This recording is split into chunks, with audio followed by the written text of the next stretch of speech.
8 Français sur 10 ont confiance dans l'eau du robinet. Pendant 8 mois, nous avons parcouru la France pour savoir s'ils peuvent la boire sans danger. Officiellement, tout citoyen a droit à une eau potable sans risque pour sa santé. Officiellement seulement. Car dans de nombreuses communes, l'eau est contaminée.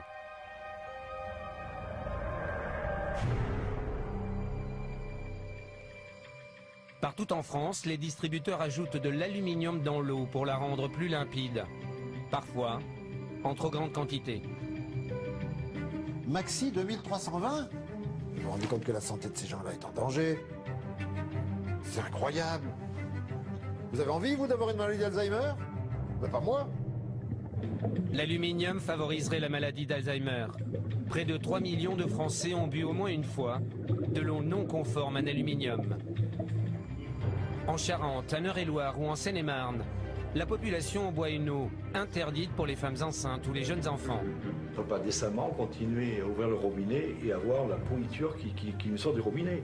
Il y a quelque chose qui est tout à fait intolérable. En 2008, 5 millions de Français ont consommé au moins une fois de l'eau non conforme en pesticides, malgré les risques de cancer. Dans d'autres régions, c'est le radon, un gaz hautement radioactif qui se diffuse dans l'eau du robinet. Il y a 255 000 becquerels par mètre cube. 255 000 becquerels par mètre cube, j'ai jamais vu ça nulle part. Les citoyens et les élus boivent une eau chargée en radon sans en être informés. On n'a jamais eu d'analyse de radon, en tout cas qui nous ont été communiqués, et on n'est absolument pas au courant de ces résultats. Le radon est cancérigène, mais la France ne mesure pas sa présence dans l'eau. Une nouvelle menace vient aussi d'être identifiée. Sans le savoir, les Français boivent une eau qui contient des médicaments. En Normandie, dans le centre, en Charente, en Île-de-France ou en Auvergne, nous avons recueilli les preuves de ces pollutions. Nous les avons présentées aux compagnies de l'eau. Enfin, c'est des trucs, ça ne doit pas sortir de la maison, ça. C'est pas des documents publics, hein, ce truc-là, là. Et vous avez quelqu'un en interne qui vous a donné ça. C'est pas des documents, voilà, d'ailleurs, c'est un document interne. Nous avons aussi interpellé l'État, censé protéger notre santé. Est-ce qu'on peut couper l'émission? On coupe l'émission, voilà, c'est tout. 40 millions de Français boivent régulièrement l'eau de leur robinet. Plongés à nos troubles dans ce produit alimentaire et ses poisons cachés.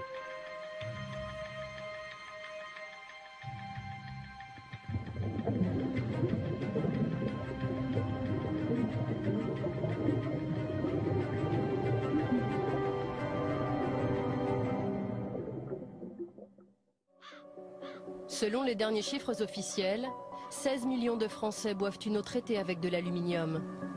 D'après de nombreux scientifiques, cette substance est dangereuse pour leur santé. Pendant 20 ans, Guy Berton a travaillé sur l'aluminium. Comme des centaines de scientifiques dans le monde, cet ancien directeur de recherche au CNRS a étudié la toxicité de ce produit sur les hommes. Voici les résultats d'une étude australienne sur les souris qu'il vient de recevoir. On a réussi à créer la maladie d'Alzheimer en administrant de l'aluminium. Donc, c'est quand même là la forte présomption. Là, c'est une autre étude, canadienne cette fois-ci. Est-ce que l'exposition à l'aluminium est un facteur de risque pour le développement de la maladie d'Alzheimer? Oui, ça date déjà de 98, vous voyez. L'aluminium se fixe dans le cerveau, provoque des démences et pourrait déclencher la maladie d'Alzheimer. Depuis 35 ans, de nombreuses études arrivent à la même conclusion. Les traces qui s'accumulent dans votre cerveau jour après jour, ce sont justement ces traces-là que vous allez trouver dans les cerveaux des gens qui sont atteints de maladie d'Alzheimer après 20, 30, 40, 50 ans d'exposition. Si la maladie d'Alzheimer est due à l'aluminium, c'est à partir de ces quantités infinitésimales déposées jour après jour. Cela fait longtemps que Guy Berton est en colère. Car de nombreuses communes en France ajoutent ce toxique dans les tuyaux du robinet sans se soucier de leur impact éventuel sur notre santé. Mais pourquoi rajoute-t-on de l'aluminium dans l'eau? Tence, en Haute-Loire.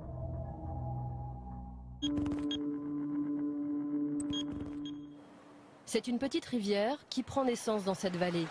Elle alimente les robinets de 4 villages, 3700 habitants. Thierry Moulin est fier de l'eau de sa rivière sans aucune trace de pollution qui alimente sa station de traitement. Donc on est à l'origine des ruisseaux, donc on n'a pas de pollution chimique, pas de pollution industrielle, très peu de pollution agricole, pratiquement nulle, puisque c'est quand même un milieu rural où l'agriculture n'est pas intensive. Donc les problèmes de goût sont minimes. Voilà. Le seul problème de cette eau saine, c'est au moment des intempéries. L'eau se charge en boue, elle devient trouble. Ça nous provoque une coloration de l'eau qui est très difficile à traiter, même après décantation et après filtration. L'eau peut être un peu colorée. Jaune, marron. Voilà, elle est colorée, légèrement jaune. Et les abonnés, évidemment, ne sont pas très heureux d'avoir une eau distribuée, donc colorée. C'est dans cette station de traitement qu'on rend l'eau plus limpide. Le principe, utilisé par Thierry Moulin et le président du syndicat des eaux, est le même depuis 30 ans. Ça s'appelle la floculation au sulfate d'aluminium.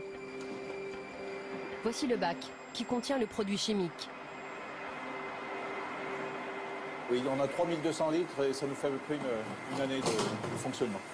Voilà, si vous en mettez sur les doigts, ça vous rend les doigts un petit peu râpeux. Donc il y a quand même une agressivité du produit. L'aluminium est injecté dans l'eau et capte les particules de boue en suspension. Mais il est très difficile à doser. Alors donc on utilise cette pompe doseuse, donc. Oui. Il faut doser le plus juste possible pour avoir une floculation correcte et éviter des dépassements en aluminium. Chaque matin, l'employé de la station analyse la présence d'aluminium dans l'eau pour vérifier s'il n'y a pas de dépassement de la norme fixée par l'Europe, 200 microgrammes par litre. Voilà, on avoisine pratiquement les 100%, donc ça veut dire qu'en aluminium, on est à zéro, pratiquement zéro. Donc ça veut dire qu'en aluminium, en sortie de station, on n'a pas d'aluminium. Donc là, c'est une bonne analyse. Ben, c'est qu'on est bien, quoi, voilà, pour le moment. Voilà. Aujourd'hui, l'eau est de bonne qualité, mais c'est loin d'être toujours le cas. L'eau de cette station de traitement dépasse parfois jusqu'à 4 fois la norme aluminium. Voici les analyses des autorités sanitaires pour l'année 2009. Et je voyais qu'il y avait quand même pas mal de dépassements en aluminium. On a des dépassements, oui. Parce que je voyais là, sur 10 analyses, vous avez quand même 6 fois des dépassements de normes, en fait. Et ces dépassements, vous en connaissez depuis un peu toujours, en fait Oui, c'est... Depuis tout le temps, pratiquement, on a eu ces problèmes de dépassement. Ouais. Sur l'aluminium, il y a quand même des chercheurs qui disent qu'il peut y avoir un lien entre les sels d'aluminium dans l'eau, en trop forte quantité, et la maladie d'Alzheimer. Oui, ça, je ne connais pas le problème, c'est possible. Oui. Vous en avez jamais entendu parler? Non. À Tence, dans la principale commune desservie par la station de traitement, le maire Jean Digonnet est-il informé de ces fortes teneurs en aluminium? On voit assez souvent des dépassements justement de la norme aluminium. Ces dépassements ne l'inquiètent pas plus que ça, car il reçoit des informations très rassurantes de la DAS, l'autorité qui contrôle la conformité de l'eau dans chaque département. Et en conclusion, qu'est-ce qu'ils mettent Il faut le lire, Président. Réseau fiable, haute qualité sanitaire et satisfaisant. Oui, ça ne les empêche pas de vous dire que vous avez une bonne eau. Ah oui, voilà. Mais la DAS vous a jamais parlé de ça, de Non. l'étude qui avait... Non. Pourquoi la DAS de la Haute-Loire ne s'inquiète-t-elle pas de cette eau trop chargée en aluminium? L'explication se trouve dans un autre village du même département. À Saint-Prégé-d'Allier, les dépassements sont encore plus importants. En 2008, les 180 habitants ont même bu une eau qui a dépassé jusqu'à 11 fois la norme en aluminium.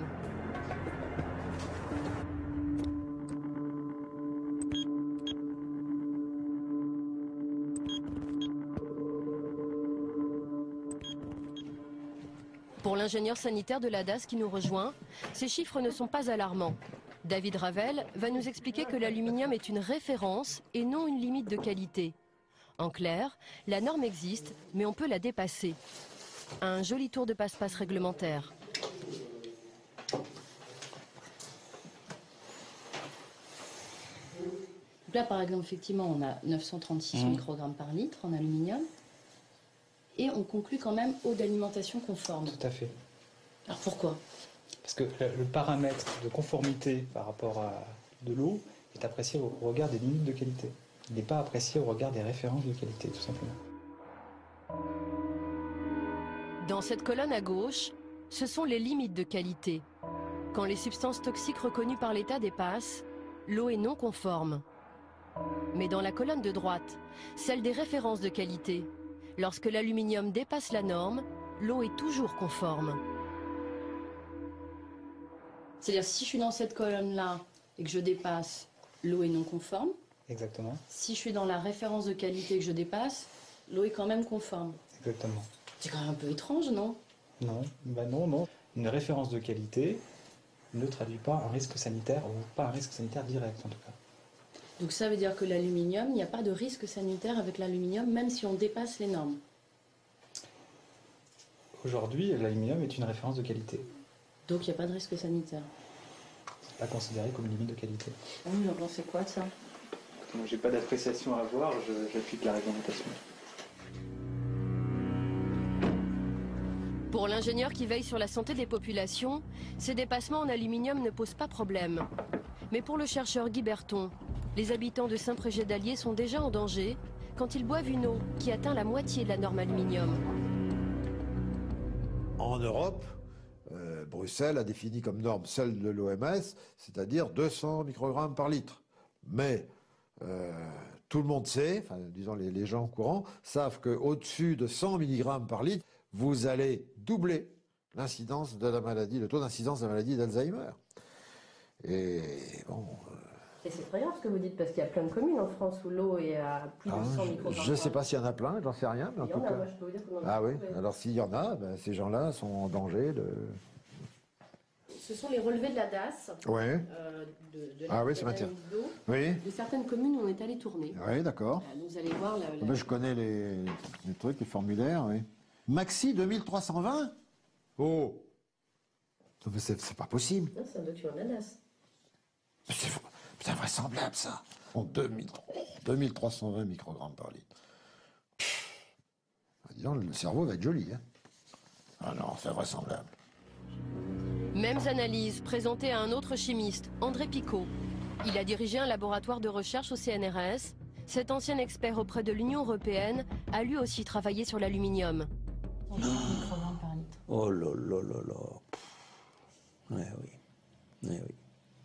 C'est aberrant. C'est aberrant. Et le fait qu'on mette eau d'alimentation conforme alors qu'on est 4 fois au-dessus de la norme en aluminium... Vous savez, ça ne gêne pas beaucoup un certain nombre d'organismes d'État de couvrir ce genre de choses. Et oui, ben, il ne faut pas affoler les populations, c'est tout. Ah, respect des références de qualité, non. J'adore. Qualité. Mais malgré tout, c'est... Qualité. Si ça vous fiche la maladie d'Alzheimer, c'est simplement le non-respect d'une référence de qualité. Pardonnez-moi, mais j'appellerais ça de l'assassinat, moi. Les autorités laissent boire cette eau du robinet contaminée en aluminium bien au-delà des normes. Mais étrangement, depuis notre interview de l'ingénieur sanitaire de la Haute-Loire, la DAS a modifié ses bulletins d'analyse. L'eau n'est plus seulement conforme, une mention a été ajoutée. À noter, une teneur en aluminium bien supérieure à la référence de qualité. Quelques semaines plus tard, la commune de Saint-Prégé-d'Allier a abandonné le traitement à l'aluminium. Pourquoi la France ne protège-t-elle pas sa population contre le risque aluminium? Tout s'est joué il y a 12 ans, quand le ministère de la Santé a enterré ce dossier.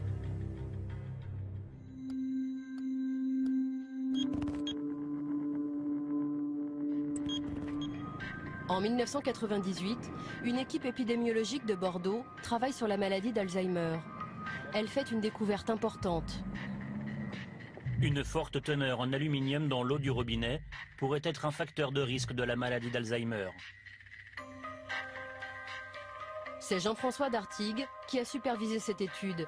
Elle a été publiée par son équipe à l'INSERM, un institut de recherche qui dépend du ministère de la Santé. Ses conclusions étaient formelles. L'aluminium multiplierait par 2 le risque de la maladie d'Alzheimer.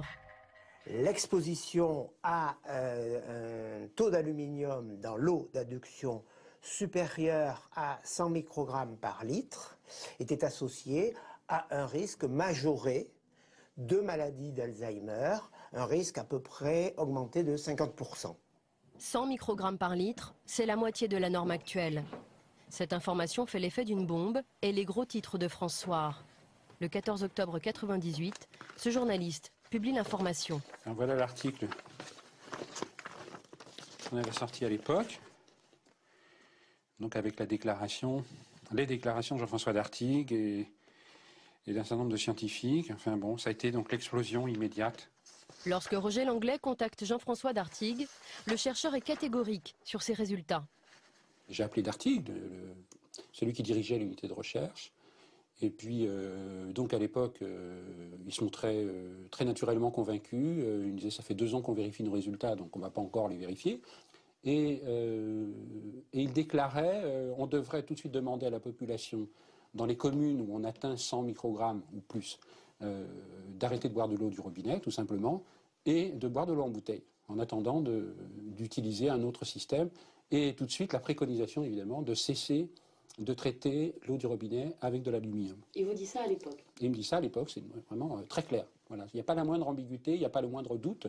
Il n'en est plus au stade des doutes, il en est au stade des certitudes vérifiées. Le jour où François fait sa une, surprise.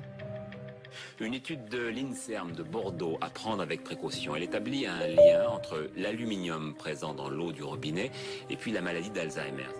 Jean-François Dartigues désamorce la bombe sur TF1. Le chercheur est soudain devenu très prudent. J'insiste sur le fait qu'il s'agit simplement d'une association statistique et qu'on ne peut pas, absolument pas conclure à une relation causale sur une seule étude. Pourquoi le scientifique a-t-il minimisé les conclusions de son étude? Le jour même, le chercheur Guy Berton était aux côtés de son collègue Jean-François Dartigues, juste avant qu'il n'accorde une interview à TF1. Selon lui, Jean-François Dartigues aurait reçu ce jour-là un coup de téléphone de Bernard Kouchner, alors secrétaire d'État à la Santé. Il a appelé Jean-François Dartigues au téléphone pour lui intimer l'ordre d'aller le soir même à TF1 démentir les propos qu'il avait tenus, qui plus est lui-même, dans l'article, dans l'interview qu'il avait eu avec le journaliste de France Soir et qui était rapporté dans l'article de France Soir. C'est le ministre de la Santé qui l'appelle en Absolument. Absolument. C'est ce que m'a dit Jean-François Dartigues en revenant, en me disant « Monsieur Berton, je suis désolé, je ne pourrai pas assister à votre séminaire de cet après-midi parce que Kouchner me demande d'aller à la télévision ce soir à TF1, sur TF1, démentir les propos tenus par mon équipe et moi-même concernant l'aluminium. » Certaines personnes m'ont dit que vous aviez reçu un coup de fil le jour justement de cette une pour vous demander d'aller minimiser un peu votre étude devant les médias. Absolument pas. Absolument pas. Non, absolument pas. Non, ça je peux vous affirmer, absolument pas. Guy Berton dit pourtant être sûr de lui. Il affirme se souvenir très bien de son indignation. J'ai dit qu'il n'était pas le chercheur du ministre, ni du gouvernement français, mais qu'il était le chercheur de la totalité de la population française et même de la totalité de la population mondiale. Voilà. C'est ça un chercheur. Le chercheur n'a pas de compte à rendre à un ministre. Voilà. Il a un compte à rendre à sa conscience, c'est tout. Et qu'est-ce qu'il vous dit, lui, comme réponse? Ah, la réponse a été très simple. Alors là, je m'en souviens comme si c'était hier. Il a répondu oui, mais moi, si je veux des crédits l'année prochaine pour mon unité. Voilà, c'est tout. Malgré nos multiples relances, la chargée de presse du ministre Bernard Kouchner n'a pas donné suite à notre demande d'interview. Je vous confirme que son emploi du temps est très chargé. Nous devons déjà refuser beaucoup de demandes d'entretien sur des sujets d'actualité essentiels. Les scientifiques vont se faire discrets, mais 2 ans plus tard, le ministère de la Santé commande tout de même une étude à l'AFSA. C'est l'organisme d'État qui veille sur la sécurité alimentaire des Français. En 2003, voici son rapport. 16 millions de Français boivent une eau traitée au sel d'aluminium. Près de 4 millions boivent même une eau qui dépasse la norme. Et pourtant, selon les experts de l'AFSA, il n'apparaît pas nécessaire de fixer pour les eaux une référence de qualité inférieure à 200 microgrammes par litre. Pour l'AFSA, l'affaire est réglée, on ne touche pas à la norme. Marie Favreau est directrice des risques sanitaires dans cet organisme. Aujourd'hui encore, elle est convaincue du bien fondé de cette décision. La référence de qualité qui est de 200 mg par litre d'aluminium, pour vous, est une bonne référence? Est une très bonne référence. Enfin, une très bonne. Est la référence de qualité. Ouais. Et alors, qu'est-ce que vous recommandez quand on dépasse la référence de qualité en aluminium? Alors, nous recommandons rien. L'AFSA ne recommande rien, même quand la norme est largement dépassée, comme à Saint-Prégé-d'Allier par exemple. Là, par exemple, vous voyez, c'est une commune de Haute-Loire, c'est une analyse qui date de 2009. Ils trouvent en aluminium 1230 microgrammes par litre. Donc on est quand même 6 fois au-delà des références de qualité. Alors est-ce que cette eau doit être consommée ou pas? Je vous redis pour la dernière, enfin, je veux dire peut-être encore une fois de façon à être plus claire, que le rôle de l'AFSA, c'est de fixer ces fameuses limites de qualité et de les donner aux gestionnaires. Voilà. Son rôle ne va pas plus loin et ne peut pas aller plus loin. Mais est-ce que vous avez établi des recommandations sur les dépassements? Est-ce qu'on doit consommer ou pas en fait? C'est ça la question qu'on se pose. L'attaché de presse intervient. Sophie, je pense qu'on a hier, on n'aborde pas les questions de la gestion. Ça, c'est le gestionnaire. Oui, mais c'est savoir quelles recommandations on a sur les dépassements de références de qualité, en fait. Est-ce qu'il y a des recommandations ou pas qui existent, en fait? Est-ce qu'on peut couper l'émission? On coupe l'émission. Voilà, c'est tout. Mais en fait, j'aimerais comprendre pourquoi. Moi, je vous demande juste... Je vous demande de couper l'émission. En 2007, 2 700 000 Français ont bu au moins une fois une eau au-dessus de la norme aluminium. Nous n'en saurons pas plus. Quelles sont les communes touchées par ces dépassements? Lors de notre enquête, nous avons trouvé quelques villes, et pas seulement des villages comme Saint-Prégé-d'Allier et Tence, où la norme officielle est ponctuellement dépassée. Montbéliard, 26 000 habitants, juste au-dessus de la norme. Saint-Chamond, 35 000 habitants, également au-dessus de la norme. Saint-Brieuc, 46 000 habitants, plus de 4 fois la norme. Saint-Nazaire, 71 000 habitants, plus de 2 fois la norme. Ou encore Saint-Étienne, 175 000 habitants, là aussi, plus de 2 fois la norme. Et pourtant, il existe une solution pour se passer d'aluminium et rendre l'eau limpide, sans aucun danger pour la santé. En France, les habitants d'une grande ville peuvent boire l'eau du robinet en toute tranquillité. Cette grande ville, c'est Paris. Depuis plus de 30 ans, la mairie a proscrit l'aluminium. C'est ici, en banlieue sud parisienne, qu'Eau de Paris traite les eaux de la Seine, distribuées au robinet des Parisiens. Cette eau est parfois boueuse et Bénédicte Velté, directrice adjointe de la qualité, nous montre l'autre procédé qu'on peut utiliser pour la clarifier. Alors qu'est-ce que c'est ça? Alors ça c'est du chlorure ferrique, c'est un réactif qu'on ajoute à l'eau pour faire la coagulation de l'eau, c'est-à-dire éliminer les particules qui sont en suspension dans l'eau. Et le chlorure ferrique c'est donc totalement inoffensif pour l'être humain? Ah oui, le chlorure ferrique est complètement inoffensif pour l'être humain. Ici, on utilise le chlorure ferrique parce que la ville de Paris avait souhaité avoir une teneur en aluminium excessivement faible dans l'eau du robinet. Et donc, Haute-Paris ne peut pas utiliser les sels d'aluminium afin de respecter en permanence une teneur en aluminium très très basse dans l'eau du robinet de Paris.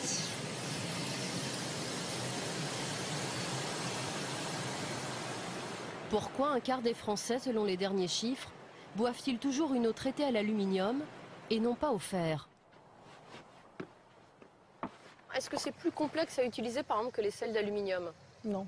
Non, c'est pas plus complexe à utiliser, c'est simple d'utilisation. Et est-ce que c'est plus coûteux par exemple que les sels d'aluminium? Non, c'est pas plus coûteux que les sels d'aluminium. Non, non, le coût est équivalent. Pourquoi on n'a pas généralisé ce principe en France? Le problème des sels ferriques, c'est que dans certains cas, ça peut donner une petite couleur à l'eau, parce que le fer est rouge, donc ça peut donner une petite couleur à l'eau. Mais là, on parle de choses qui ne sont pas dangereuses pour la santé. Même si l'eau est un peu colorée par les chlorures ferriques, c'est pas dangereux. Non, non, c'est pas dangereux, mais c'est l'aspect esthétique que le consommateur est excessivement perturbé dès que l'eau a une couleur ou un trouble, ce qui est tout à fait logique. Hein. C'est la première perception que le consommateur ressent.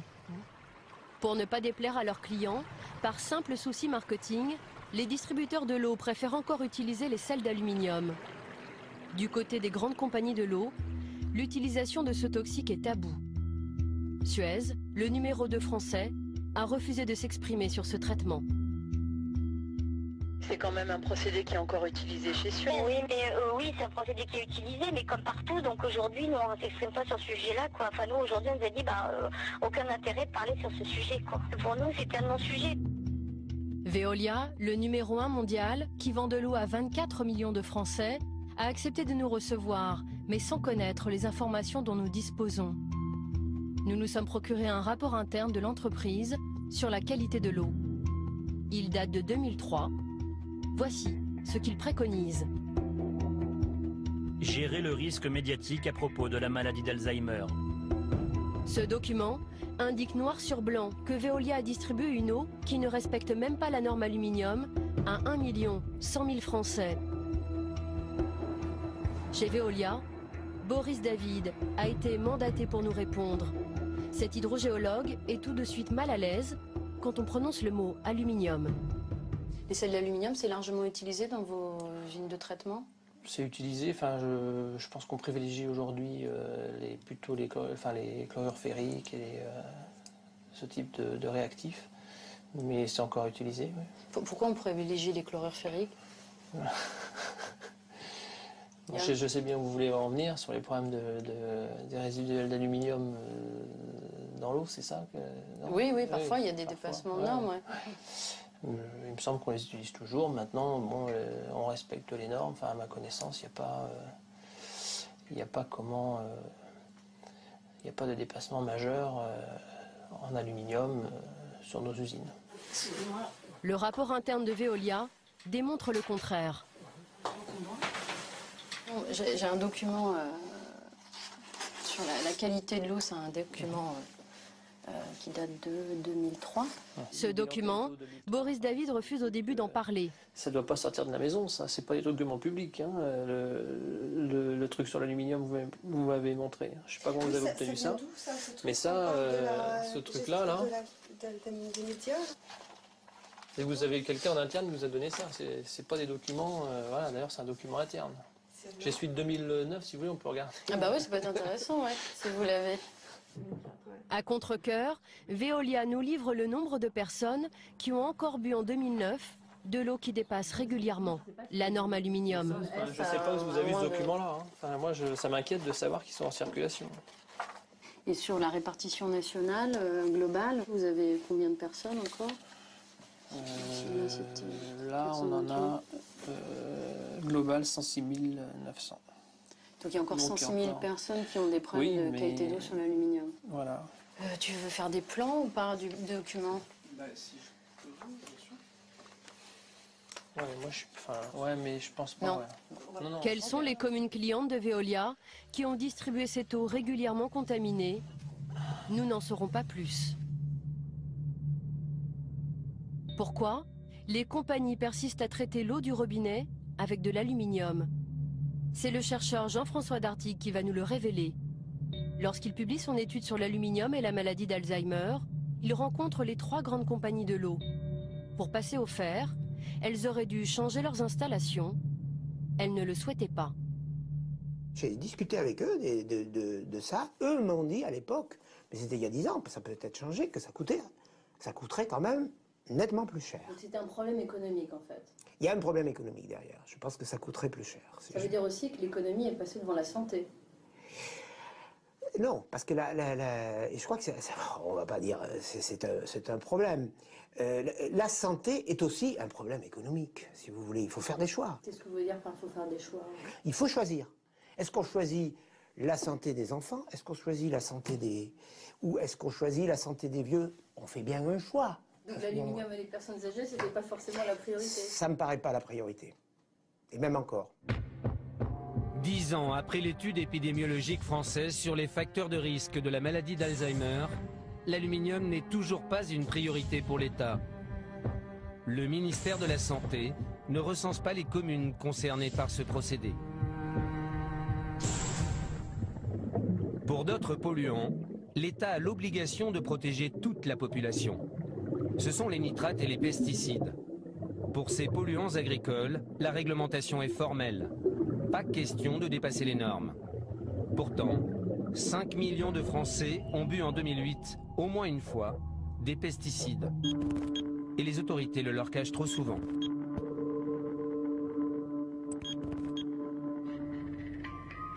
En Eure-et-Loire, écouter la radio vous rappelle qu'ici l'agriculture a depuis longtemps contaminé les réserves d'eau. L'eau de Châteaudun est donc débarrassée pour un bon bout de temps de ces agents polluants. Le coût total de cette nouvelle station de traitement des pesticides, 2,5 millions d'euros. Écoutez, le maire, il est soulagé. Je suis soulagé parce qu'on se rendait compte qu'il y avait une dégradation de notre eau de captage et malheureusement une dégradation de l'eau que nous distribuions à la population. À Châteaudun, l'eau est de nouveau conforme. Mais dans de nombreux villages, les habitants consomment toujours une eau non potable, contaminée par les pesticides et les nitrates. Lauriane Delorme connaît bien la gravité de cette pollution. Elle est technicienne à la DAS du département, l'administration qui contrôle la qualité de l'eau. Bonjour, vous allez bien? Aujourd'hui, elle vient faire des prélèvements au captage de Romilly-sur-Aigre. Ici, un pesticide interdit depuis 2003, l'atrazine, contamine l'eau du robinet jusqu'à 6 fois au-dessus de la norme. On dépasse régulièrement les 0,6 microgrammes par litre d'atrazine et d'éthylatrazine. C'est beaucoup. Oui, c'est beaucoup, parce qu'il y a une interdiction pour les femmes enceintes et les enfants de moins de 10 kilos, selon les recommandations de l'AFSA. Et c'est une eau que vous boiriez? Moi, je ne la donnerais pas à mon enfant, et pas si j'étais enceinte. C'est notamment des risques de cancer ou de mauvais développement. L'origine de cette pollution n'est pas à chercher bien loin. À quelques mètres du captage, des champs à perte de vue. Et effectivement, ici, dans des zones de grande culture. Oui, toute la Beauce, c'est une région céréalière, donc beaucoup de blé, de maïs, pommes de terre. Et on ne pourrait pas se dire justement, faut arrêter toutes ces cultures à proximité des captages, c'est peut-être la seule solution pour s'en sortir. C'est très tendancieux. Pourquoi? Parce que de demander aux agriculteurs d'arrêter tout traitement pesticides, eux vous répondront oui, mais nos rendements vont tellement baisser que la production ne sera pas possible, ne sera pas rentable et on ne pourra pas vivre. Grande culture, contre eau de qualité. Jusqu'à présent, c'est l'agriculture intensive qui a été privilégiée. Depuis maintenant plus de 10 ans, les habitants de ce village boivent une eau dangereuse pour les femmes enceintes et les jeunes enfants. Et cette commune est loin d'être un cas isolé dans le département. Dans ce courrier du 19 juin 2009, le préfet d'Eure-et-Loir dépeint une situation sanitaire très inquiétante. La situation en Eure-et-Loir est toujours aussi alarmante. Les anomalies recensées concernent essentiellement les nitrates et les pesticides. C'est le département de la région qui compte le plus grand nombre de réseaux délivrant une eau juridiquement non potable. À la direction départementale des affaires sanitaires et sociales, le directeur adjoint nous révèle l'ampleur de cette pollution. Il calcule le nombre d'habitants qui boivent une eau non conforme en pesticides et en nitrates. Alors je commence par les nitrates, si vous voulez. 49 773 habitants, c'est-à-dire près de 50 000 personnes. En gros, près de 12% de la population départementale qui a reçu en 2008 à son robinet une eau à teneur en nitrate supérieure à la limite légale de qualité. 50 000 personnes. 50 000 personnes. Donc ce sont tous ce qu'on voit en rose et en rouge sur la carte en fait. Voilà, ce sont ces deux couleurs qui symbolisent, ça c'est au-delà de 70 mg par litre, et cette couleur-là entre 50 et 70 mg par litre. Vis-à-vis des pesticides, la limite de qualité de 0 microgramme par litre est dépassée pour tout ce qui est rose ou rouge. Le bilan pour 2008, 71 000 personnes concernées par des dépassements de 0,1, c'est-à-dire un peu plus de presque 17% de l'effectif départemental. Quels sont les risques pour tous ces habitants qui consomment ces polluants en trop grande quantité? Ce sont les bébés qui sont les plus exposés aux problèmes d'oxygénation liés aux nitrates. Donc le nourrisson peut subir de manière plus importante ce phénomène d'anoxie, c'est-à-dire empêchement d'oxygénation de son organisme, parce que les nitrites sont fixés et ils empêchent l'oxygène de venir se fixer au niveau des poumons, en fait, quand le sang. C'est une anoxie, une asphyxie. Pour les pesticides, si on dépasse les troubles neurologiques, peut-être maladie de Parkinson, des troubles de la reproduction, des troubles neurologiques éventuels, ce sont les hypothèses qui sont aujourd'hui investiguées, certaines formes de cancer. En gros, bon, je pense qu'avec ces trois interrogations de risque sanitaire, ça suffit pour dire faisons respecter ce que prévoient les textes. La première obligation de la DAS, c'est d'informer les communes qui doivent alerter leur population. Mais les maires le font-ils vraiment? La Seine-et-Marne et ses routes bordées de champs Après l'Eure-et-Loire, c'est le deuxième département de France le plus contaminé par les nitrates et les pesticides. La Croix-en-Brie qui est là, le Mininel-les Ormeaux. Marie-Paul Duflot préside l'association Nature Environnement Seine-et-Marne. L'eau potable, elle en a fait son combat. Actuellement, il y a combien de communes qui ont de la restriction à la consommation sur l'eau potable? Bon, il y a environ une soixantaine. Malheureusement, on a laissé la situation sans s'en préoccuper trop pendant de nombreuses années. Et puis, mais ça fait beaucoup quand même. Hein. Ça fait pas mal, oui. Pas mal, surtout que j'ai l'impression que la plupart du temps, les habitants ne sont pas au courant. Nous allons contrôler 3 communes qui distribuent au moment du tournage une eau non conforme en nitrate ou en pesticides. Première mairie, Lumininel-Ormeaux. Pour certains quartiers du village, le taux de pesticides dépasse 7 fois la norme. Première inspection, les panneaux d'affichage extérieur. Suivez la réunion du conseil communautaire, bon, il n'y a rien.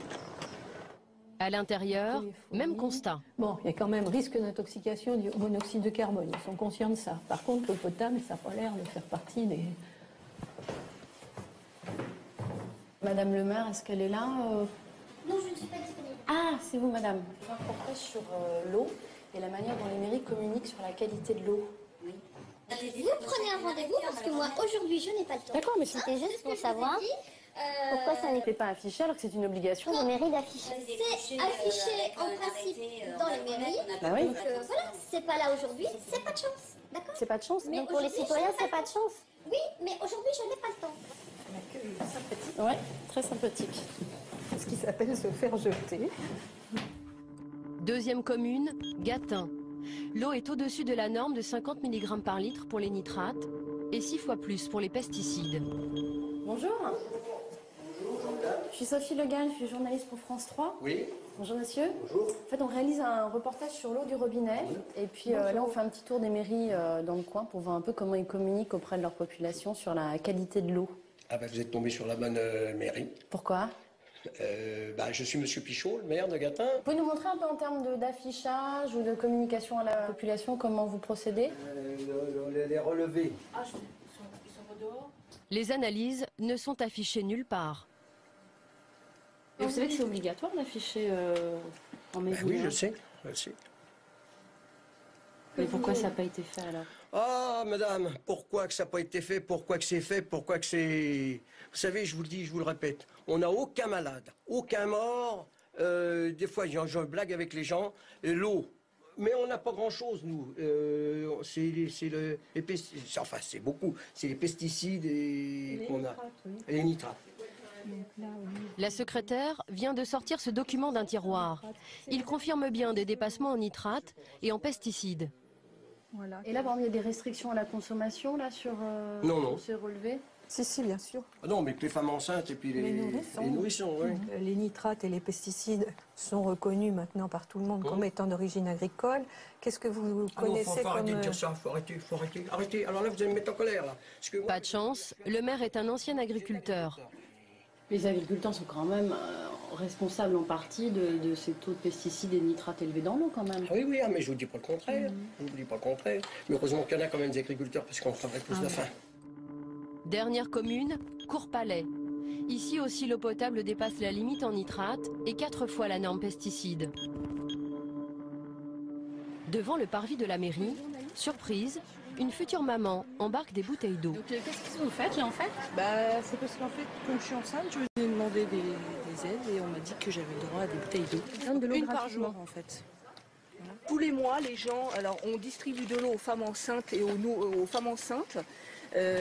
Donc à partir du 4e mois de grossesse jusqu'aux 10 kilos d'enfants. Mais monsieur le maire arrive. On a rentré beaucoup de masques, etc. Et on n'a pas de... Charles Saadia est maire depuis 2 ans. On n'avait pas de place, donc on a aménagé cet endroit pour... De mémoire d'élu, on s'est toujours soucié des femmes enceintes et des nourrissons. Son prédécesseur distribuait déjà des bouteilles d'eau. On rentre une palette chaque 15 jours à peu près. Donc ça fait, je vous dis, 300 €, c'est exactement 132 € la palette. Voilà, donc ça vous coûte combien par mois ? 300 euros, 260 euros précisément. Sur un budget communal, c'est quand même pas énorme. C'est pas énorme. Ça rassure beaucoup de gens et puis franchement, c'est pas un coût exorbitant, ça nous fait quoi, 3 000 euros par an? Oui, il faut le faire. Oui, non, c'est même pas il faut le faire, c'est un devoir de solidarité, c'est un devoir... Oui, non, ça c'est pas des choses qui me gênent beaucoup, hein, franchement. En tout, sur les 5 communes testées lors du tournage, une seule informe sa population et protège les femmes enceintes et les nourrissons. Voilà. Au revoir, bonne continuation. Au revoir, monsieur. Au revoir. Retour en Eure-et-Loire. Face à l'ampleur du désastre, les autorités sanitaires locales ont enfin décidé de réagir. Aujourd'hui, le directeur adjoint de la DAS du département a rendez-vous avec des élus d'un village qui connaît de gros dépassements en nitrates et pesticides. Jean-Claude Guéral a imaginé un nouveau moyen pour faire pression sur les maires. Tant que l'eau ne sera pas potable, ils ne pourront plus construire de lotissements. Le raisonnement a été assez simple, c'est de dire dès lors que l'eau n'est pas potable, c'est déjà ennuyeux pour la population actuelle et l'État fait pression sur les élus pour améliorer la situation. Mais il n'y a aucune raison pour qu'on laisse venir des populations nouvelles. Ça suffit, l'effectif concerné est déjà assez important, ça suffit comme ça, c'est pas la peine d'aggraver le processus. Jean-Claude Guéral est accueilli par le maire, également agriculteur, qui est un peu tendu. Allez-y, rentrez, on va vous laisser opérer. Les 10 logements qu'il espérait construire sont pour l'heure compromis. La sous-préfète, Anne Laparre-Lacassagne, s'est aussi déplacée pour faire passer le nouveau message de l'État aux élus dépités. Je trouve que c'est quand même un peu dommage qu'on ait mené une réflexion qui date, je ne sais pas depuis combien de temps que ça date cette réflexion, depuis 1 an et demi, peut-être 2 ans, qu'on ait mené toute cette réflexion-là, qu'on arrive à cette proposition-là au concret, et puis qu'aujourd'hui qu'on nous dise que c'est pas possible. Donc c'est un peu dans cet esprit-là, enfin dans cette interrogation-là, qu'on demande à la DAS et à l'État des explications. Voilà. Ce qui est normal. D'emblée, l'État va mettre les points sur les i. On cumule les inconvénients puisqu'on a à la fois des dépassements de qualité vis-à-vis des nitrates, qui sont importants, qui datent depuis plus de 15 ans, et surtout en matière de pesticides. C'est-à-dire on rencontre ici des situations de concentration comprises entre 0,4 et 0,6, c'est-à-dire 4 à 6 fois la limite de potabilité. Donc l'État ne souhaite pas du tout qu'on crée des lotissements en extension dès lors que la question de l'eau n'a pas été réglée, quoi. On se fait quand même un peu guillotiner là, je trouve. On est un petit peu... bon, il y a un mode d'exploitation qui a fait qu'on est dans cet état-là aujourd'hui, mais on faisait ça avec la bénédiction de l'État. Vous savez, tous les pesticides qui se retrouvent dans la nappe, et c'était des produits homologués, donc on n'était pas hors la loi. C'est pas moi qui vote les lois, c'est pas moi qui écris les règlements. Oui. On est juste payé pour les faire appliquer ici. Et on les fait pas trop appliquer parce que sinon on aurait été plus rigoureux depuis plus longtemps. On a été extrêmement patient pendant un certain nombre de temps. Et là maintenant, la qualité et la situation de regard de l'eau est telle que l'on n'a plus le choix. Donc on est obligé de durcir notre position et d'être dans cette logique de donnant-donnant. Vous voyez bien qu'effectivement, mais on accompagne. On n'est pas non plus borné, d'accord? Et pourquoi vous dites on a été patient? Pourquoi on a été patient pendant longtemps? C'est grave. On a peut-être eu tort. Dans l'Eure-et-Loire, l'État met la pression sur les maires. Mais en Seine-et-Marne, il donne des permis de délivrer une eau juridiquement non potable. Cela s'appelle une dérogation préfectorale. L'Échelle, petit village de 530 habitants. Aujourd'hui, monsieur le maire a rendez-vous à la préfecture. Il souhaite obtenir le droit de donner à sa population une eau qui dépasse la norme.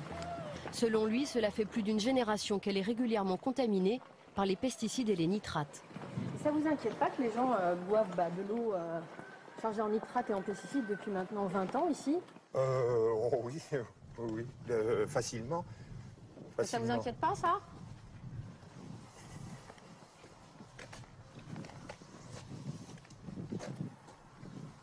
Je sais pas. Je sais pas quoi vous répondre là, mais c'est vrai que bon, c'est des années et des années que c'est comme ça. Pour décrocher une dérogation de 3 ans, les maires doivent s'engager à régler leur pollution de l'eau. Mais la commune d'Edmond-Caluzny a déjà obtenu une première dérogation et rien n'a été fait.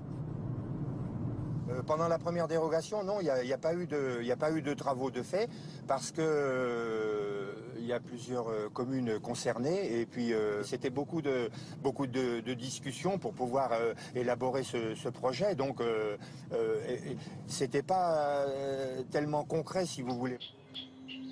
Quelques heures plus tard, Edmond-Caluzny sort de la préfecture, accompagné de 2 autres maires, eux aussi satisfaits. Ils ont obtenu une deuxième dérogation. Et ils savent que les travaux ne seront pas finis dans 3 ans. Mais si ça dure plus de 3 ans, on va être obligé de refaire une troisième dérogation. Elle a dit que c'était la dernière. Hein. Ah oui, mais en principe, on peut en avoir une troisième. Hein. Oui. Alors on espère que à ce niveau-là... C'est un peu plus difficile. Hein. Oui. Mais bon. Vous pensez que vous n'allez pas réussir à faire les travaux dans les 3 ans en fait? Non. Pas tout. Fin 2011, donc les travaux vont démarrer et ça va durer 4 ans. Donc ça va nous emmener en 2015. Hein. Les habitants de l'Échelle devront attendre encore 5 ans avant d'avoir de l'eau potable à leur robinet. Ces dérogations peuvent s'éterniser jusqu'à 9 ans. Et pendant ce temps, le ministère de la Santé oublie de dire aux populations que l'eau peut être interdite pour les femmes enceintes et les nourrissons. Sur son site internet, voici ce que le ministère se contente d'indiquer: eau d'alimentation conforme par dérogation. Dans le local de son association, Marie-Paul Duflot découvre que ces eaux qui dépassent par exemple les normes nitrates sont déclarées conformes par l'État. Eau d'alimentation conforme, effectivement, je trouve que cette phrase n'est pas judicieuse. Restriction d'usage. Non, il n'y a pas les restrictions d'usage, effectivement. Oui. Ah oui, c'est effrayant. On va dire que ça permet à ceux qui ont demandé de rédiger ça de se sentir relativement à l'aise, puisque c'est écrit conforme par dérogation. Mais en réalité, ça leur permet d'avoir peut-être moins de citoyens qui se révoltent contre une eau non conforme. Sans doute. Le préfet du département de la Seine-et-Marne est-il informé de ce défaut d'information? Nous décidons de lui montrer le site internet du ministère de la Santé et l'interview d'un maire qui a déjà obtenu 2 dérogations avec la bénédiction des services de la préfecture. Monsieur le préfet, Michel Guillot, est convaincu du bien fondé de ces dérogations sur l'eau. pourquoi l'État accorde des dérogations aux communes qui ont des dépassements? Si l'État accordait des dérogations et que rien ne se passe, ce serait, pardonnez-moi, complètement inutile. Mais l'État n'accorde de dérogation que parce que la commune s'engage à un projet de réalisation, d'investissement qui aboutira à terme à une solution pérenne, donc à une qualité de l'eau satisfaisante. Alors je vais vous montrer, dans les lieux de Seine-et-Marne, qu'il y a des dépassements de sa commune en pesticides et en nitrates, et qui a lui aussi, on est à sa deuxième dérogation. Alors le préfet est quand même un peu fautif. Ah oui, ça, sans doute. Tous les ans, je demande une dérogation parce que je mets toujours devant nous que les travaux avancent pas, et il me la donne. Alors expliquez-moi ça. Ça fait combien d'années que vous avez des dérogations? Oh, ça fait 3 ans. Vous allez encore en avoir là? Ah oui. Il ne faut pas comprendre la dérogation comme étant le fait de retarder la décision politique. On a un peu parfois l'impression quand on les écoute, les maires. Quelques maires, encore une fois, voyez un certain nombre... J'aurais pu autant présenter d'autres qui disent « mais oui, on est d'accord, ça ne nous arrange pas, mais le préfet a raison de nous obliger à... » C'est comme ça. En Seine-et-Marne, 106 communes, 20% des mairies du département sont toujours sous dérogation. Pourquoi l'État n'alerte-t-il pas la population dont le préfet a la responsabilité? Les nitrates, effectivement, on est à 64 mg par litre, donc on est effectivement au-dessus des normes. 50. Et pourtant, quand on regarde la conclusion, il est écrit « eau d'alimentation conforme par dérogation ». Oui. Est-ce que vous trouvez que c'est une bonne façon d'informer les gens? Elle pourrait être formulée différemment. Je suis une femme, je m'installe dans cette commune, je veux voir la qualité de mon eau, par exemple, notamment. Je vois eau d'alimentation conforme par dérogation. Je me dis donc j'ai une eau qui n'a pas de problème. Et pourtant, c'est une eau qui est interdite à la consommation pour les femmes enceintes. Écoutez, oui, ça manque sans doute d'éléments de précision. Je suis d'accord avec vous, oui. Faudra je l'indiquerai au ministère de la Santé et également au service d'action sanitaire et sociale, oui, c'est sûr. Ça n'est pas un mensonge, simplement c'est une imprécision, d'accord, ou une ambiguïté, d'accord. L'État protège mal les habitants. Et des entreprises en profitent pour leur proposer des solutions miraculeuses. Ils leur promettent une eau qui protégerait soi-disant leur santé, comme en Eure-et-Loire. Tu veux de l'eau, Loulou? Aurélie Rive s'est installée 2 ans plus tôt à la campagne pour la qualité de vie. Cette maman découvre alors que l'eau du robinet est non conforme en nitrate et 2 fois au-dessus de la norme pour les pesticides. Merci. Cette situation la préoccupe car elle a 2 enfants en bas âge, dont Lauric, 1 an. Qu'est-ce qui vous inquiète plus précisément pour les enfants, par exemple? Beaucoup les... Enlève ta tétine. Beaucoup les pesticides. Les pesticides, parce que pour les... Voilà. Pour les petits garçons, surtout... je sais que surtout pour les jeunes enfants, c'est dangereux. Et puis, pour se dire, on boit de l'eau du robinet et puis on sera en bonne santé, on va pas être malade parce qu'on décide de boire l'eau du robinet, quoi. Malgré tout, Aurélie donne de l'eau du robinet à son fils, mais filtrée, car elle s'est équipée d'un appareil qui traite l'eau. Donc en fait, on a installé un calibrodénitrateur. Ça purifie l'eau, ça enlève nitrate, pesticides et calcaire. Alors, on avait possibilité d'avoir 2 réglages, comparaison Volvic ou Evian. Ce qu'on a fait, on a opté pour Evian, c'est parce qu'on nous a précisé que quand on mettait ce genre d'appareil, qu'on choisissait ces dosages, on pouvait utiliser l'eau pour les biberons des enfants. Aurélie et sa famille ont acheté cet appareil lorsqu'un commercial est venu les informer de la mauvaise qualité de leur eau. Voilà, ça c'est le dossier de la société qui nous a vendu le calibrodénitrateur. Il avait un tableau complet sur toutes les communes et la commune de Trizay-les-Bonnevalles était dans son tableau et c'est là qu'il nous a montré l'étude exacte, les chiffres exacts de la commune. Et ça vous a coûté combien? Alors, 3 000 €. 3 000 €. 3 000 €. Oui. C'est quand même un sacré investissement, 3 000 €. C'est un gros budget qu'on a financé, nous, par un petit crédit sur quelques années. Mais oui, effectivement, c'est un bon gros budget. Cette entreprise qui démarche les particuliers en leur garantissant une eau de qualité, tient-elle ses promesses? Nous avons fait analyser l'eau du calibrodénitrateur. Le taux de nitrate a un peu baissé, mais à 40 mg par litre, l'eau est déconseillée pour les nourrissons par la plupart des pédiatres. Pour les pesticides, l'appareil ne retient rien, l'eau est tout bonnement non conforme. Nous prenons rendez-vous chez Aurélie avec la société Fabre, qui n'est pas informée des résultats de nos analyses. Qui est installé en garage. L'un des responsables de l'entreprise va d'abord nous vanter les mérites de son appareil, censé supprimer les pesticides et la quasi-totalité des nitrates.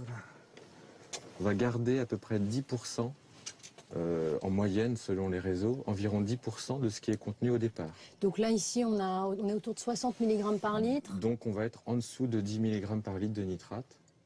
Et au niveau des pesticides, ça retient les pesticides Alors, également? nous avons du charbon actif à l'intérieur de cette cartouche qui a la faculté d'enlever des pesticides.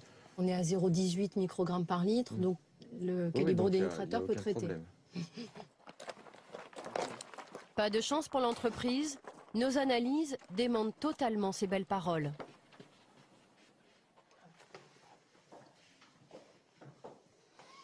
Parce que je voulais vous montrer quelque chose, parce qu'en fait, on a fait, nous, analyser l'eau traitée ici. Et on a eu des petites surprises quand on a reçu l'analyse, puisque vous voyez, en nitrate, on est à 40 mg par litre. Donc, non mais attendez, là. C'est quoi votre truc? Vous vous plaignez que ça marche pas et vous amenez une télé pour ça? Nous, on a fait des analyses sans savoir ce qu'on allait trouver. Non mais là, je peux pas vous répondre comme ça. Parce que vous nous disiez qu'on devait tomber en dessous de 10 à peu près. Là, on est à 40. C'est obligatoire de tomber en dessous de 10 sur un appareil bien réglé, bien entretenu, qui fonctionne comme il faut. Et pourtant, on est à 40. Oui. Donc c'est que ça marche pas. C'est que ça marche pas suffisamment bien. Je suis entièrement d'accord. L'eau est non conforme aux yeux de la loi. Cette eau-là est non conforme. Ça, c'est les pesticides, ça? Voilà. Ce que vous non, il voyez n'y a là, pas de conclusion. Ce que vous voyez là, c'est l'atrazine. Aurélie découvre elle aussi les résultats et la mauvaise qualité de l'eau qu'elle donne à ses enfants. Et si vous voulez, la norme en France, c'est 0,1.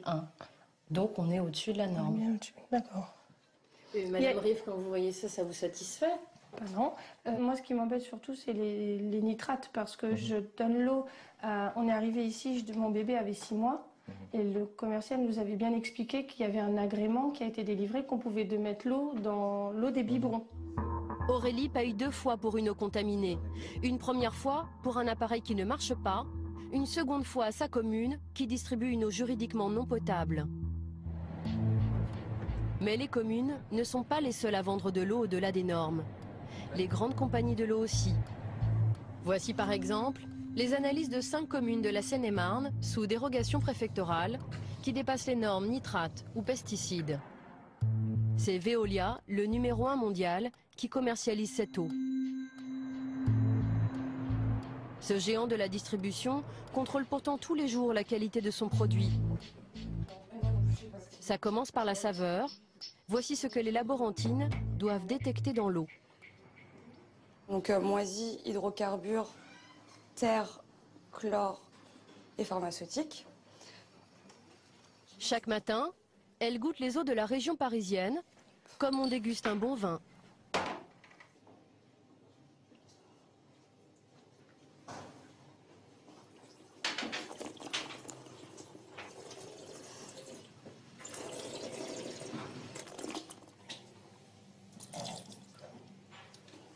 Néant. Aujourd'hui, rien à signaler.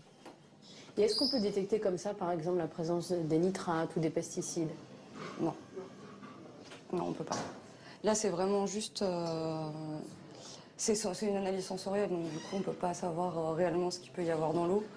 On peut juste déterminer effectivement s'il y a une odeur ou une saveur, mais pas plus. C'est-à-dire qu'on peut avoir une eau finalement qui a un bon goût mais qui est de mauvaise qualité ou inversement. Voilà. Bactériologiquement aussi, des fois, elles sont bonnes en saveur, mais pas bactériologiquement, et vice-versa. Le goût n'a donc rien à voir avec la qualité sanitaire de l'eau. François Enguéhart dirige ce laboratoire de Veolia où sont analysées les propriétés bactériologiques ou chimiques de l'eau du robinet. Voilà, bon, peut-être on va commencer ici. Donc, au centre d'analyse environnementale, on analyse environ 200 000 échantillons tous les ans. On ne verra pas de l'atrazine, mais... Ici, on analyse notamment l'atrazine, ce pesticide qui contamine le plus souvent l'eau du robinet. Quand vous trouvez régulièrement, par exemple, de l'atrazine ou un autre pesticide dans une eau, Oui. qu'est-ce que vous faites? Alors nous, on est laboratoire, donc nous, on l'analyse et on le dit à l'exploitant. Après, ce qui est possible de faire, effectivement, ça va être de mettre en place un traitement complémentaire sur l'usine. Mais de nombreuses communes, approvisionnées par Veolia, n'ont pas d'usine de traitement. Nous avons mis le doigt sur un dossier sensible. Aussitôt, le chercheur le signale à son directeur et au service de presse. On va poser des questions sur est-ce qu'il y a des villes où il y a un réseau de l'atrazine, tout ça. Est-ce qu'il y a des collectivités où il y a de l'atrazine. T'en prends un des noms? Non. C'est la vérité, hein. Alors, là, comme il l'a après, vous commencez à nous parler de vérité, alors on est dans la merde. Pourquoi Veolia distribue une eau trop chargée en nitrate ou en pesticides à certains de ses abonnés? L'hydrogéologue Boris David va d'abord tenter de le minimiser. Il y a des communes en France dont vous occupez où on voit quand même des dépassements réguliers en pesticides ou en nitrates depuis plusieurs années. Comment ça se fait que le problème n'ait pas été traité? Des communes, oui, enfin, les pesticides en général, je pense que maintenant on le maîtrise bien, on a des filières de traitement. Oui, mais il y a des communes rurales où parfois on voit le problème depuis 10 ans par exemple. Ça fait 10 ans que ça dure, 10 ans que les gens consomment une eau avec des taux de pesticides au-delà de la norme ou des taux de nitrate au-delà des normes. Mais oui, enfin, vous pouvez me dire lesquels? Oui, je peux vous montrer, ouais. Attendez, excusez-moi, un grand combat. Interviewé ce monsieur, là, c'est ça? En Normandie? Non, c'est en Seine-et-Marne, par exemple. Vous voyez, alors, ce sont des petites communes, mais par exemple, vous voyez là, Gatin, vous voyez, donc c'est Veolia. Là, en nitrate, on est à plus de 60. En pesticides, on est à 0,72 microgrammes, donc on est 7 fois au-delà de la norme. On a ça dans plusieurs communes, par exemple de Seine, Marmoutier, Saint-Brice, l'Échelle, les Ormeaux, Bochery, Saint-Martin. Et effectivement, dans certaines communes, ça dure depuis plus de 10 ans. Toutes celles qui sont là, ça fait plus de 10 ans. Ok. Je ne connais pas ces situations précises, mais je vous dis, dans ces cas-là, on essaye de les inciter à gérer les pollutions en amont. Si le maire ne veut pas faire, nous n'avons pas beaucoup de levier d'action. Donc ça veut dire que parfois la raison économique passe devant la santé, par exemple. Oui, on peut voir comme ça. Ouais. Les travaux incombent aux mairies, mais d'autres compagnies de l'eau ont été condamnées pour avoir vendu une eau non conforme. En Charente, une poignée de citoyens a réussi à faire condamner un géant de l'eau.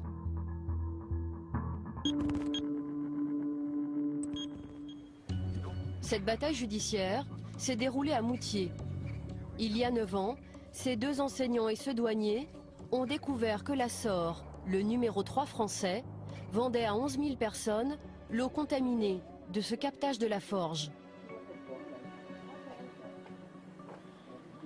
À partir de 1991, on était au-delà des normes. On est monté jusqu'à 0,6, 0,7 pour le cumul de pesticides et encore simplement sur les 2 pesticides, les 2 désherbants du maïs. Donc on était à 6 à 7 fois les normes en fait. Pour certains éléments, et notamment pour les pesticides isolés, oui, on était largement dans cette ampleur-là, oui. On était un peu révoltés, hein, faut bien dire. On s'est dit c'est quand même pas croyable qu'on n'ait pas été informé d'une part, et puis faut faire quelque chose, quoi. Bon, alors cette espèce de merta qu'il y a là-dessus, quoi. C'est une merta. Pour attaquer la SOR, il a d'abord fallu faire la preuve de la contamination. Pour nos citoyens, ce fut la chasse aux bulletins d'analyse, qui sont pourtant des données publiques. Dans certains cas, ça a été relativement facile parce qu'on a pu les avoir dans des archives municipales. Et puis dans d'autres cas, on s'est heurté à un refus des syndicats des eaux de nous transmettre ces éléments parce qu'ils savaient, enfin en tout cas ils craignaient qu'on donne une suite judiciaire à notre action. Après 12 ans de contamination, la source d'eau polluée a enfin été abandonnée. Et dans ma commune, maintenant, tout est réglé. Depuis 7 ans, Jean-Pierre Bellefaille fait à nouveau ce geste simple, ouvrir son robinet pour se faire un café. Mais Jean-Pierre et ses amis ont également voulu obtenir réparation auprès de la compagnie de l'eau. La preuve elle-même, ça a été une de nos difficultés, c'était effectivement de justifier auprès du tribunal de l'achat de bouteilles d'eau. Comment faire la question, voilà. Alors, si on anticipe sur ces problèmes, il faut garder ces notes d'achat et le mieux, c'est d'obtenir des factures de ces fournisseurs d'eau, mais ce que personne ne fait, aucun particulier ne fait. Ils ont donc calculé par foyer le nombre de bouteilles d'eau consommées au prix le plus bas du marché. Il y a 2 ans, ils ont enfin obtenu gain de cause. Le tribunal condamne la société SOR à payer à M. Roux la somme de 4 560 €. Et donc au total, on a obtenu pour 11 familles qui étaient impliquées dans notre action 32 575 € et 96 centimes. Voilà, donc ce qui était pour nous une grande satisfaction, parce qu'il est vrai qu'on nous a pris de haut pendant très longtemps, on nous a pris pour des rigolos. Pour nous, c'est quand même une très belle victoire. Cette belle bataille, seules 11 familles sur 11 000 habitants l'ont menée. Pourtant, près de 5 millions de Français ont bu au moins une fois en 2008 une eau qui ne respecte pas la norme pesticide. Il existe un toxique bien plus inquiétant. C'est le radon, un gaz hautement radioactif. Nous avons découvert sa présence dans l'eau potable grâce à des scientifiques spécialistes de la radioactivité. Nous les avons suivis en février 2010, en pleine enquête, dans le Limousin.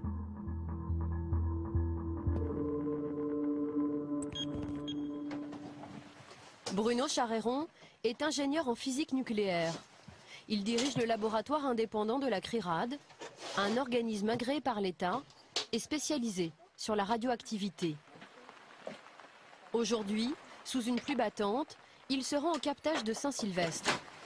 Le responsable local de la SOR, qui distribue l'eau, et son attaché de presse l'accompagnent. L'ingénieur de la CRIRAD va rechercher la présence du radon, un gaz radioactif dégagé par les sols granitiques et présent dans l'eau. C'est moi qui vous ouvrirai la porte, par contre, si c'est possible. Donc là, vous n'entrez pas dedans tant qu'on n'a pas fait la vérification. La première mesure du radon dans l'air du captage va lui prendre 10 minutes. En attendant, Bruno Charéron explique les risques de ce gaz aux responsables de la source. Ça crée des lésions dans l'ADN qui sont réparées dans la majorité des cas par notre système immunitaire, mais à force d'en recevoir, le taux de réparation fautif augmente et donc à terme, ces cellules peuvent être mutées, peuvent être folles, peuvent être donc aboutir à des cancers ça peut être 10 ans, 20 ans, 30 ans après. Donc c'est pas parce que c'est naturel que c'est bon. Premier résultat, première surprise.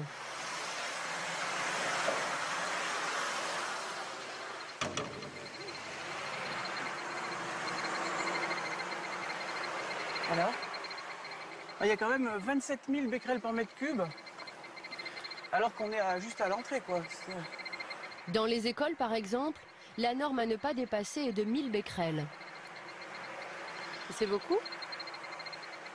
Ah bah 27 000 becquerels par mètre cube, c'est pas tous les jours qu'on mesure ça quand même. Hein. Oui, c'est vraiment beaucoup. C'est-à-dire que... Devant ces chiffres alarmants, les employés de la SOR vont désormais se tenir à l'écart de notre caméra et du captage. Donc ça, c'est un masque. Là, c'est obligatoire, là. Bah oui, parce que vraiment, la concentration en radon est vraiment très importante. 27 000 becquerels par mètre cube, c'est vraiment très élevé. Tout comme notre caméraman, Bruno Charéron s'équipe dorénavant d'un masque à charbon actif pour réaliser une seconde mesure, plus précise encore, de la radioactivité. Est-ce que vous sentez que c'est un peu plus dur de respirer? Ouais. Oui? Oui. C'est bon? Seconde mesure, énorme surprise.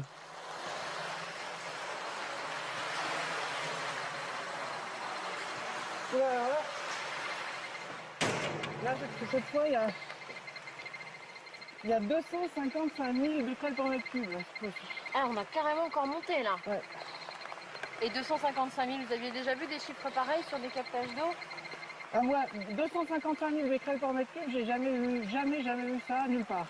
De toute votre carrière professionnelle? Depuis 17 ans que je fais des mesures, j'ai jamais vu ça. Donc je veux dire, c'est peut-être pas la peine. Enfin, si vous filmez, bon, on a un masque avec une cartouche à charbon actif qui piège le radon, mais c'est pas la peine d'y rester trop longtemps. Cette radioactivité élevée, le responsable du captage la découvre. Manifestement, le radon n'est pas mesuré par la SOR. Vous avez jamais eu de résultat de mesure de radon dans l'eau? Jamais, non. De la part de la DAS ou ouais. Jamais.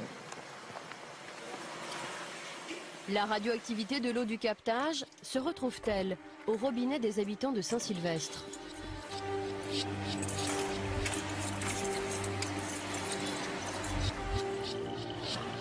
Avec Christian Courbon, un autre technicien du laboratoire de la CRIRAD, nous nous rendons chez une habitante du village, Viviane Sinclair. Bonjour. Cela fait 4 ans qu'elle vit ici avec ses 2 enfants. C'est pour une analyse d'eau, c'est bien ça? Je pense 1 litre là pour avoir suffisamment de masse. Christian Courbon prélève 5 litres d'eau pour faire une première mesure au radiamètre.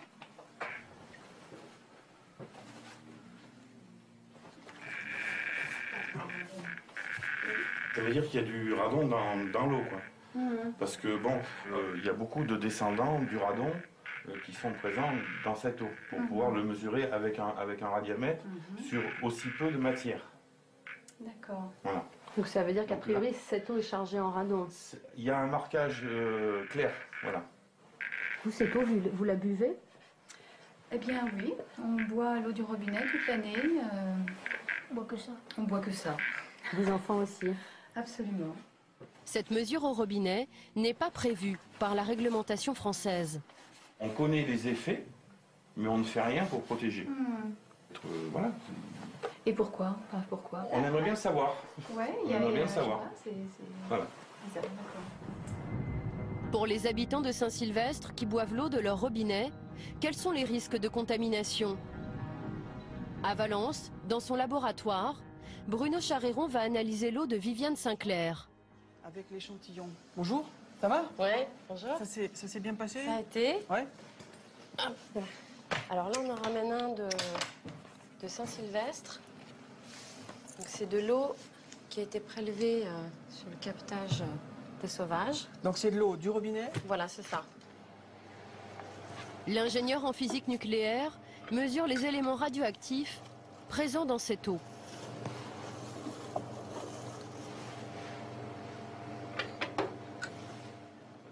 Et voici ce qu'il trouve en radon. On a une activité en radon de 312 becquerels par litre.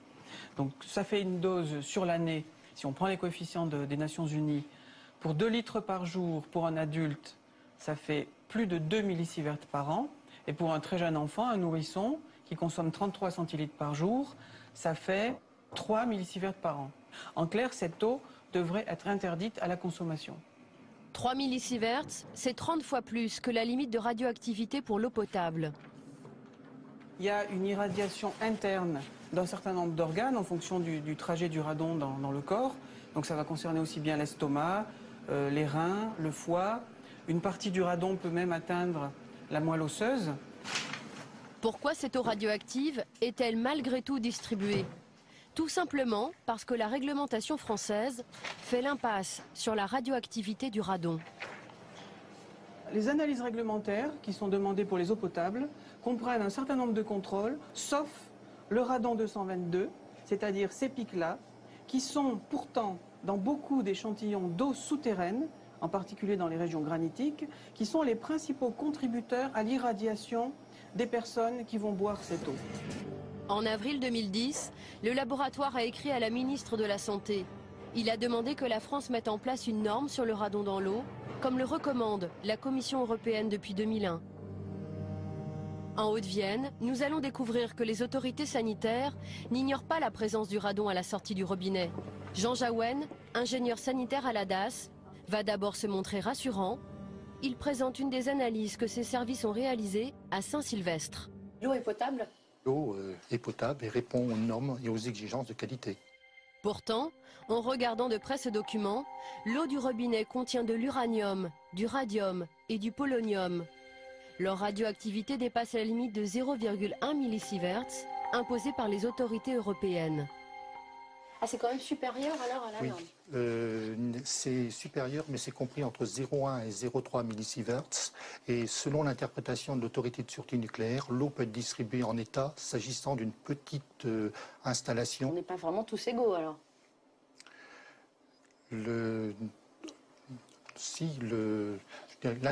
On n'est pas forcément... Non, les valeurs telles qu'elles sont examinées actuellement le sont faites. Je dirais que l'interprétation reste la même pour tout le monde en France au regard des valeurs qui sont obtenues. Un jargon administratif pour justifier une radioactivité dans l'eau potable supérieure à la norme édictée par l'Europe. Pas de traces de radon sur cette analyse. Pourtant, la DAS a réalisé à Saint-Sylvestre des mesures et trouvé les mêmes teneurs que la CRIRAD. Des mesures jusque-là restées confidentielles. Est-ce que vous, ce sont des teneurs qui vous ont inquiété quand vous les avez découvertes? Oui, c'est-à-dire qu'il est évident que lorsqu'on a trouvé ces valeurs, on s'est interrogé sur leur impact et on les a transmis à l'autorité de sûreté nucléaire et dans un deuxième temps à l'Organisation mondiale de la santé. C'était il y a combien de temps que vous avez envoyé ces documents? Ça fera bientôt 1 an pour l'autorité de sûreté nucléaire et 4-5 mois pour l'Organisation mondiale de la santé. Ah oui, donc ils ont eu le temps de vous répondre. D'accord. Jean Jaouen attend toujours sa réponse. Est-ce qu'il y a d'autres communes qui ont des teneurs en radon élevés? Oui, il y a quelques autres communes. Et c'est possible de nous dire lesquelles? De mémoire, comme ça, je ne les sais pas. Non. Ou éventuellement de nous montrer une liste des communes que vous avez analysées? Oui. Oui, c'est possible? Oui. Très bien. Oui. Vous pouvez nous le montrer? 100 communes ont été analysées. Plusieurs ont de fortes teneurs en radon, comme Jabrail-les-Bordes par exemple. Et donc ça veut dire que les habitants par exemple, de ce village-là ne savent pas en fait qu'ils ont quand même une eau avec des teneurs en radon importantes. Non. Mais vous ne trouvez pas ça gênant qu'ils ne soient pas mis au courant alors qu'ils la consomment cette eau? Oui, mais tous les résultats du contrôle sanitaire classique sont portés à la connaissance des habitants. Mais pas ça quoi. Pas ça. Parce qu'on n'a pas d'éléments sur lequel s'appuyer pour donner une consigne d'ordre sanitaire. Oui, parce que ce qui est difficile pour vous là, c'est de ne pas savoir ce qu'il faut faire de ces chiffres en fait. Tout à fait. Oui. Avec le directeur du laboratoire de la CRIRAD, nous sommes allés à la rencontre de cette commune qui présente des taux très élevés en radon. Monsieur le maire et son adjoint vont découvrir que l'eau potable de leur village est hautement radioactive.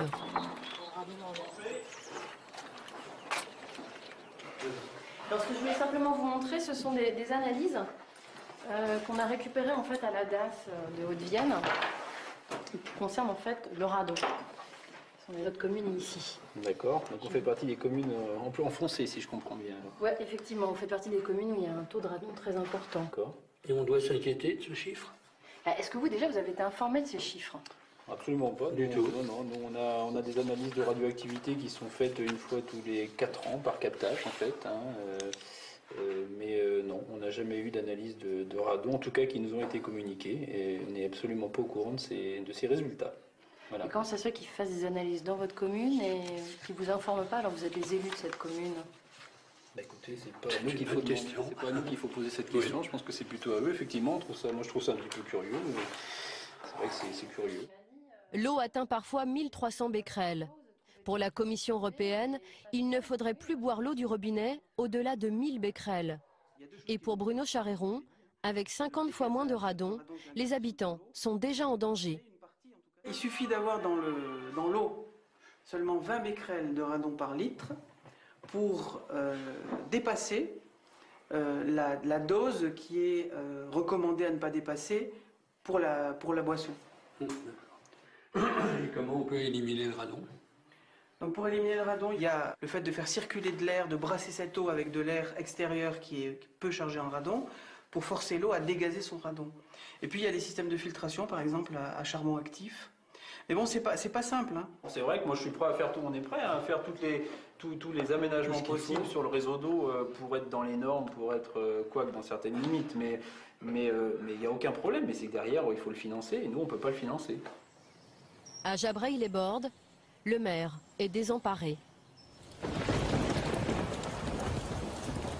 À Saint-Sylvestre, un habitant a reçu 10 jours plus tôt les analyses de la CRIRAD. Depuis, Vincent Defaille et sa famille ne boivent plus que de l'eau en bouteille. Alors ça, c'est tout votre stock d'eau? Une petite partie, puisqu'on va faire les courses samedi, donc on en rachètera d'autres. Mais bon, c'est le stock d'eau en priorité pour les enfants.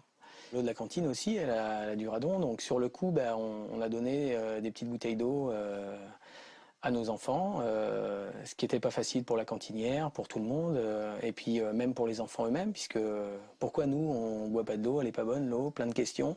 Puis, les seuls enfants qui avaient ces petites bouteilles? Oui, et puis là, en fait, on continue, mais on se rend compte que, voilà, celle du milieu nous a dit, non, moi ça m'énerve de boire de l'eau en bouteille, donc je fais comme les autres. Tous les soirs, Vincent fait l'inspection des cartables de Léonie, 5 ans, et Edgar, 7 ans. Lorsqu'il découvre des bouteilles presque pleines, ce père de famille ne peut s'empêcher d'angoisser.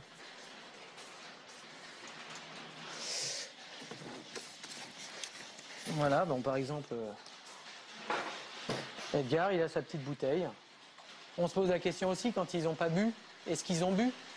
Donc, et c'est encore pire s'ils ne boivent pas que si... Enfin bon, c'est horrible. Et, après, voilà. Donc on préfère, il y a des moments où je me dis, buvez quand même de l'eau, mais si vous pensez à votre bouteille d'eau, buvez de l'eau voilà, moi je suis un habitant qui ne sait pas vraiment quoi faire, quoi. Combien d'habitants de la Haute-Vienne boivent une eau chargée en radon? D'après les documents que nous nous sommes procurés, au moins 16 communes délivrent une eau du robinet très radioactive. Pour les autres départements, aucune analyse officielle n'est disponible.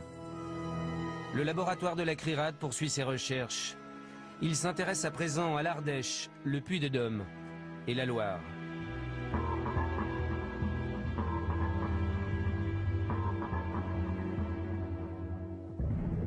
Il existe une pollution de l'eau encore plus méconnue. C'est la dernière menace, un cocktail de 3000 molécules qui circulent dans nos tuyaux. Ce sont des résidus de médicaments. Les Français sont les plus gros consommateurs européens de médicaments. On les retrouve dans l'eau depuis quelques années, mais on ignore encore les effets sur notre santé.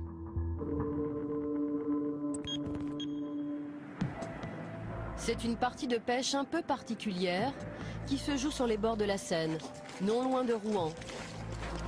Ici, les pêcheurs de Gardon travaillent pour la science. Christophe Minier étudie l'impact des médicaments sur les poissons. Oh là là, ça c'est de la bête. Cet écotoxicologue de l'Université du Havre s'intéresse surtout aux hormones féminines, comme la pilule contraceptive, très présente dans la Seine. Les personnes prennent la pilule, la métabolisent, l'éliminent via les urines, elle se retrouve dans les stations d'épuration. L'un n'est pas totalement éliminé et finalement dans le milieu. Ça se retrouve comme ça dans la Seine Dans la Seine, dans nos poissons. C'est un mâle. Ces chercheurs s'intéressent surtout aux mâles et à leurs testicules. Voilà les deux testicules du gardon que je viens de prélever et qu'on va analyser. Ce qu'on a pu constater, nous, c'est que justement certaines protéines qui sont normalement exclusivement femelles, eh bien on les trouve dans le plasma des mâles. Ce qui montre une féminisation d'une population d'individus mâles. Les poissons se féminisent, en partie à cause des hormones féminines. Un peu partout dans le monde, les scientifiques font le même constat. Gardons, moules ou goujons pourraient être menacés de disparition. Si on se réfère à d'autres études qui ont été menées, mais cette fois-ci dans des milieux particuliers, dans des milieux fermés, dans des lacs, eh bien, les Canadiens ont pu publier qu'en contaminant pendant 3 ans avec uniquement la pilule contraceptive avec des niveaux qui sont comparables aux nôtres, eh bien, en 7 ans après, la population a disparu. La féminisation des poissons ne se voit pas à l'œil nu. Depuis 13 ans, Christophe Minier observe leurs testicules au microscope. En 1998, en disséquant un chevenne, il est tombé sur un spécimen inquiétant. J'ai une image assez extraordinaire parce qu'on voit un testicule ou une partie d'un testicule de chevenne ici, qui est apparemment plutôt normal. Ce qui est très très particulier, c'est que sur ce testicule est en train de se développer un ovaire. Et on voit typiquement là au grossissement que c'est vraiment des tissus connectés et que c'est bien un ovaire qui est, avec ses différents ovocytes ici, qui est en train de se développer sur le testicule. Dans certains fleuves ou rivières, ces mâles qui se féminisent sont loin d'être une exception. Nous, dans les sites pollués, on a de 4 à 40% de poissons intersexués. C'est beaucoup. C'est beaucoup. Les Anglais ont eu des sites jusqu'à 100% intersexués, eux. Nos rivières et nos fleuves ne charrient pas que des hormones. Ils sont devenus une pharmacie à ciel ouvert. Le docteur Joël Spirou a remonté le fil de l'eau. Sa recherche l'a mené à la sortie des eaux usées de l'hôpital de Rouen et de ses 8000 malades. Comme partout en France, ces rejets ne sont pas traités. Toutes les eaux usées passent par là, donc à la fois les water et puis les lavabos, etc., etc. Tous les bains, enfin tous les rejets liquides du CHU et du centre Becquerel, du centre de traitement contre le cancer, arrivent ici, sont collectés ici avant d'être répartis dans la circulation de l'agglomération. Les urines et les selles des malades véhiculent plus de 3000 molécules, la gamme complète de nos médicaments. Le docteur Joël Spirou a recherché et trouvé une trentaine d'entre eux. Des antiépileptiques, des antidépresseurs, des laxatifs ou encore des antidouleurs que la pharmacie centrale délivre tous les jours à ses patients. Donc ici par exemple, vous avez le Demla patch par exemple. C'est quoi ça? Donc ça c'est un antidouleur en fait qu'on pose en patch avant de faire des injections éventuellement. Là, vous avez du spasmo injectable. Donc ça, c'est pareil, c'est un antispasmolytique. Ça fait partie des classes thérapeutiques qu'on a retrouvées dans les effluents du CHU, ce qui est normal puisque les patients qui les consomment les éliminent d'une façon ou d'une autre. Donc ça veut dire que voilà, il y a une problématique de santé environnementale à évaluer de façon sérieuse. À Rouen, l'hôpital n'est pas le seul à rejeter des médicaments. Les 550 000 habitants aussi. Que deviennent les 3000 molécules qui s'accumulent dans les eaux usées? Elles sont acheminées dans cette station d'épuration.